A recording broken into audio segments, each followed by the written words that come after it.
Welcome to The Explainer. Today, we're diving into something wild, a startling reality that has completely reshaped our modern geopolitical landscape. Without anyone really planning for it, the battlefields of Eastern Europe have basically become an unprecedented live-fire testing ground for North Korea's ballistic missile program. Over the next few minutes, we're going to explore how a regime heavily constrained by geography and sanctions managed to transform its erratic arsenal into elite, precision-guided weaponry in just 28 months. Here's our roadmap for today.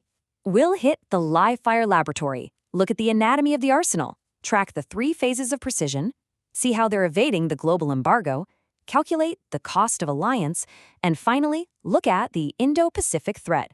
Let's get right into it. Part 1, the live-fire laboratory. Outsourcing weapon testing to a war zone. Okay, so usually North Korea is stuck testing its missiles out in the Sea of Japan, right? Which, let's be honest, doesn't exactly mimic a real battlefield. But by sending short-range ballistic missiles to Russia, they completely bypass that geographical limit. There's this really insightful quote from retired South Korean Lieutenant General Chun In-bum.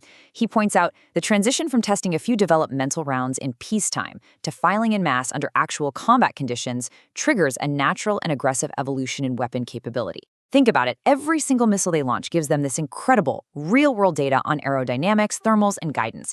It is literally the ultimate feedback loop. Moving on to Part 2, Anatomy of the Arsenal, the Hwasong-11 series paradox. Now, if we actually look under the hood of these systems, we find a pretty shocking paradox. On one hand, you've got these massive technological throwbacks. Ukrainian forensic teams looked at the recovered debris and found that the soldering and basic manufacturing of the internal electronics are lagging like 50 years behind modern standards. I mean, they're literally using raw graphite for nose cones instead of advanced heat shields. But here's the crazy part. Despite that primitive interior, the actual airframe allows for complex trajectory shaping and radical cross-range maneuvering. So you end up with this highly lethal, super agile system that's incredibly difficult to intercept. At first, a lot of analysts just assumed the Kan-23 was a licensed copy of the Russian Iskander missile, but post-strike forensics proved that wrong. It's actually a totally indigenous design. It has this unique taper geometry and a much wider 1.1 meter diameter. So why is it so big? Well, North Korea has to rely on lower energy solid propellant. To get the same range as a Russian missile, their engines literally have to be larger and heavier. We're talking a takeoff mass of almost 8,800 kilograms just to make up the difference. Section 3. 3 phases of precision. A lethal maturation cycle. To really grasp the most alarming data point we're going to cover today, we need to quickly talk about a military term called circular error probable, or CEP. In plain English, it's just the radius of a circle around a target where half of your fired weapons are expected to actually hit. So a tiny CEP means you've got a pinpoint, highly accurate weapon. A massive CEP, you're probably going to miss your intended target completely. And guys, the progression here is just staggering. Back in Phase 1 around late 2023, these missiles had a CEP of 1,000 to 3,000 meters. They were basically exploding in midair half the time with an estimated hit rate of maybe 20%. They were indiscriminate area weapons.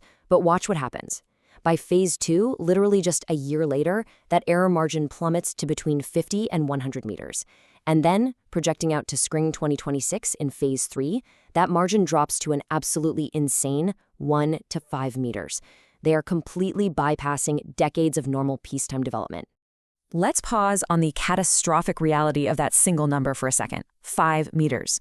Going from a 3-kilometer miss radius down to 5 meters entirely flips the strategic script. How did they do it? Forensic analysis showed that Russian engineers stepped in and directly upgraded the internal navigation systems of the Kan-23, integrating their own GLONASS satellite network, which is basically Russia's version of GPS.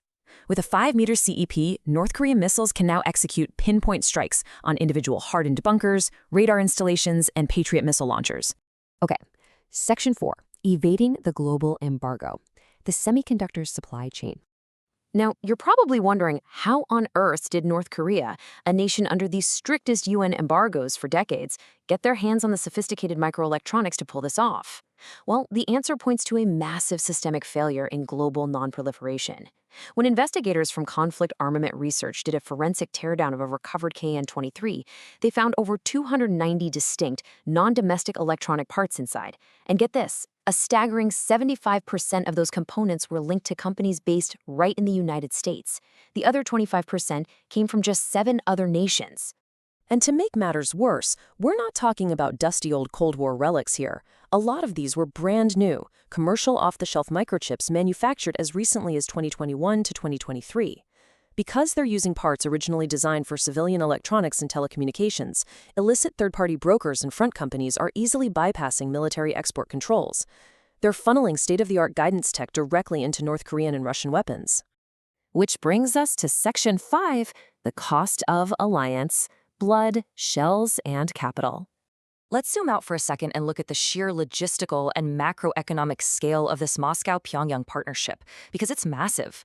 While ballistic missiles grab all the headlines, the real backbone of this alliance is actually massed artillery.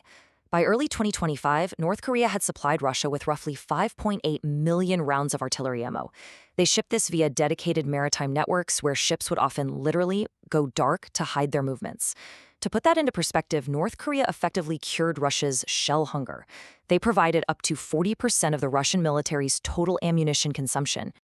But sustaining that kind of intense industrial output takes capital. And the Kim regime gets it through a really brutal global forced labor network. They maintain over 100,000 workers abroad, heavily concentrated in Russia. These folks are enduring awful human rights violations. We're talking 16-hour workdays, confiscated passports, and crippling daily quotas. This dark economic engine churns out $500 million in hard currency every single year, and that money gets funneled straight back into their missile programs. Section 6. The Indo-Pacific Threat, a global climax. So obviously, this is no longer just a regional conflict in Eastern Europe. It spawned this terrifying cyclical feedback loop known as reverse proliferation, and it directly threatens the entire Asia-Pacific security architecture.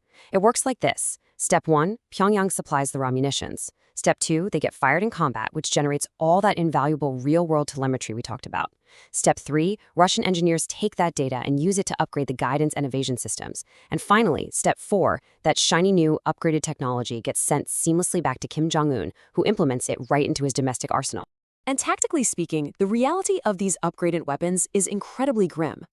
Aviation expert Anatoly Krepchinsky points out that stopping these missiles is almost impossible when they're deployed in multi-domain strikes. He notes, the issue wasn't technical failure, it was a lack of radar assets, blinded or overwhelmed by the sheer volume of accompanying decoys. Basically, these upgraded KN-23s are slipping through defenses by hiding inside mixed swarms of cheap kamikaze drones and cruise missiles. It completely overloads the defensive radars. But wait, because the reward for North Korea's cooperation goes way beyond short-range missiles. Intelligence indicates that strategic tech transfers from Moscow are rapidly modernizing the entire Korean People's Army. We're now seeing advanced Russian Panzer S-1 air defense systems deployed in Pyongyang. There are reports of actual nuclear submarine reactor components being delivered, plus technological assistance for North Korea's massive Hwasong-20 ICBM. They've even tested new Devil's bomb cluster munitions out in the Sea of Japan. This completely compromises the existing defensive postures of South Korea, Japan, and the United States, forcing them into this frantic multi-billion-dollar arms race just to maintain deterrence. We're talking about a profound shift in global economic and security stability. Which leaves us with a pretty heavy dilemma. We've just watched primitive hardware transform into precision counterforce weaponry in a matter of months, all fueled by civilian microchips and a continuous loop of live combat data. As this axis of aggressors openly collaborates to bypass Western controls and literally rewrite regional security, we have to ask ourselves, can the global non-proliferation regime actually survive this new era of proxy warfare? It's a question the world needs to figure out, and fast. Thank you so much for joining me for this explainer. Keep learning and stay curious.